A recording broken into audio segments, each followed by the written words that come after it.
சரி, இப்போ 4 பேர் வந்து வேட்பாளர்களா நிக்கிறாங்களா முதலமைச்சருக்கு அப்படிங்கிற கேண்டிடேட்ல, இப்போ இந்த 4 தலைவர்கள்லயுமே 4 பேர்கிட்டயும் இருக்கக்கூடிய ஒரு நல்ல பண்பு, இது வந்து எனக்கு இவங்க கிட்ட பிடிக்கும், ஏதோ ஒரு விஷயம் எதுவா வேணா இருக்கலாம், இது பிடிக்கும் அப்படின்னா அது என்ன அப்படின்றத சொல்லுங்க. சொல்லிடலாம். முதல்ல தலைவர்கிட்ட இருந்தே ஆரம்பிக்கலாம். மு.க.ஸ்டாலின் அவர்கள்ட்ட இருந்து சொல்லுங்க.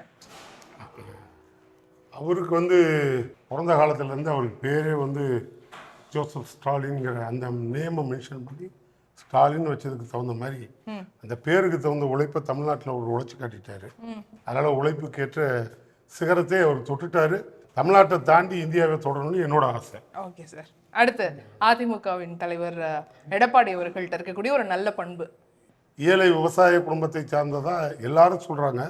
அவர் ஏழையா பணக்காரன்னு எனக்கு தெரியாது. ஆனால் நடைமுறை பாவனைகளில் அவரோட பாணி வந்து ஒரு அடித்தட்டு விவசாய குடும்பத்தை வெளிப்படுத்துகிற மாதிரி இருக்கும். சாமானியனோட குரலை வந்து அவர்கிட்ட எதிர்பார்க்கலாம். Okay sir. இப்போ சீமான் அவர்கள் உலகமே அழிஞ்சாலும் ஆட்சிக்கு வர மாட்டேன்னு தெரிஞ்சும் கட்சியை கலைக்காமல் தனியாக நின்று போராடக்கூடிய ஒரு பெரிய வல்லமை பெற்ற ஒரு திறமை அவர்கிட்ட இருக்கு. ஓகே. ஈழத்தை அங்கே தேடுறாரோ இல்லையோ மொத்தம் தமிழ்நாட்டை தக்க வைக்கணுன்றதுல தீவிரமாக இருக்காரு. ஓகே. இப்போ புதுசாக வந்திருக்காரு, களத்துக்கு முதல்ல இறங்கக்கூடிய தாவேகாவின் தலைவர் விஜய், அவர்கிட்ட இருக்கக்கூடிய ஒரு நல்ல பண்பு. நானும் அவரை தேடி தான் பார்க்குறேன். ஆனால் எங்கே கண்டுபிடிக்கிறதுன்னு தெரில. அவரையே கண்டுபிடிக்க முடியலையே, அவர் எப்படி மக்களை கண்டுபிடிக்க போகிறாருன்னு எனக்கு தெரியலை. அதனால் அவர் தமிழ்நாட்டு மக்களுக்கு நல்ல அட்வைஸை கொடுக்கலாம். அவருக்கு தேவையான அட்வைஸை கொடுக்கறதுக்கு நல்ல அட்வைஸர் வச்சுக்கணும். பவுன்சருக்கு பதிலாக அட்வைஸர் வச்சா நல்லது.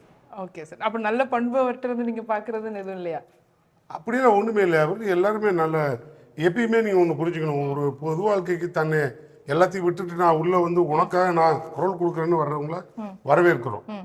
ஆனால் அந்த குரல் வந்து எது வரைக்கும் ஒழிக்குங்கிறது ரொம்ப முக்கியம். கண்டிப்பாக அந்த குரல் வந்து வர்றதுக்கு உண்டான பிளாட்ஃபார்முக்கு வரணும். நான் பிளாட்ஃபார்முக்கே வரமாட்டேன் ஆனால் ட்ரெயின் ஏறுவேன்னு சொன்னால் அது எந்த ட்ரெயினில் போகிறாருன்னு எனக்கு தெரியல, தேடி தான் கண்டுபிடிக்கணும்.